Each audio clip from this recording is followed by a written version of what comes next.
இன்றைய தினம் அருமையான பொழுது. நீங்க மட்டும்தான் காட்டுக்குள்ள போய் அமைப்பீங்களா? நான் காட்டுக்குள்ளே அமைக்கிறேன் பார் அப்படின்னு இந்த காட்டுக்குள்ள அருமையான மூர்த்தி பார்த்தா மெய் சிலிர்க்கும் அளவிற்கு பரபரப்பா இருக்கு. இந்த கும்பாபிஷேக விழாவில் வந்து கலந்து கொள்ளும் வாய்ப்பு எனக்கு கிடைக்கல.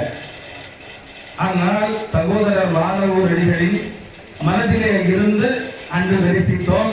இன்று இரண்டு பேரும் சேர்ந்து தரிசித்தோம். அதற்காக ஒரு பெரிய வாய்ப்பு இன்னைக்கு இந்த பகுதியிலே இருக்கக்கூடிய அன்பர்கள்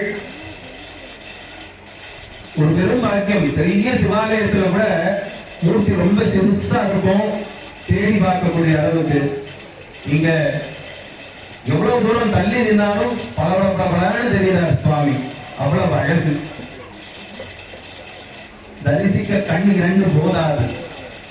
ஆனால் தினமும் வந்து பார்க்கும் போது இன்னைக்கு பூத்த மலர், இன்னைக்கு ஒரு மலர் பூக்குதுன்னா பார்க்கும் போது இன்னைக்குதான் பார்க்கிற மாதிரி அதிசயமாகவும் அவ்வளவு அழகாகவும் இருக்கும்.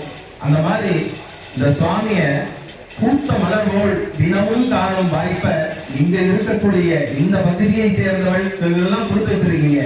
நாங்களாவது என்னைக்காவது ஒரு நாள் வாய்ப்பு கிடைக்கும் போது வந்து பார்க்கணும். நீங்க எல்லாம் தினமும் தரிசிக்கலாம். காலையில் தரிசிக்கலாம், மாலையில் தரிசிக்கலாம், அர்த்தஜாம பூஜையில தரிசிக்கலாம். இந்த மாதிரி ஒரு பாக்கியம் பெற்ற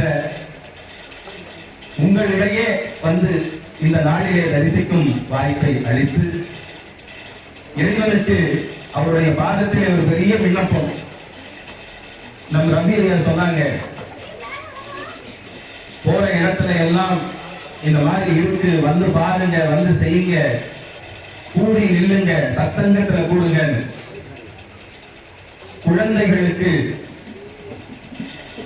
ஆலயத்துக்கு தினசரி கொண்டு வரணும் அப்படின்ற வழக்கத்தை நாம் விதைத்தோமானால் வேற எதையுமே சொல்லிக் கொடுக்க வேண்டிய அவசியம் கிடையாது.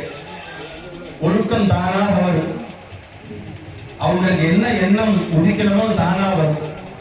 அத்தனையும் திருவருளினாலும் குருவருளினாலும் வந்து சேரக்கூடிய ஒரு புனித ஸ்தலமாக இந்த இடம் விளங்கி வன்தொண்டனின் சேவை தொடர்ந்து இங்கே செய்வதற்கு எல்லாம் வல்ல இறையருளும் குருவருளும் என்றும் அவருக்கு துணையாக இருக்கும் என்று சொல்லி இந்த அமைப்பை வாழ்த்து விடைபெறுகிறோம்.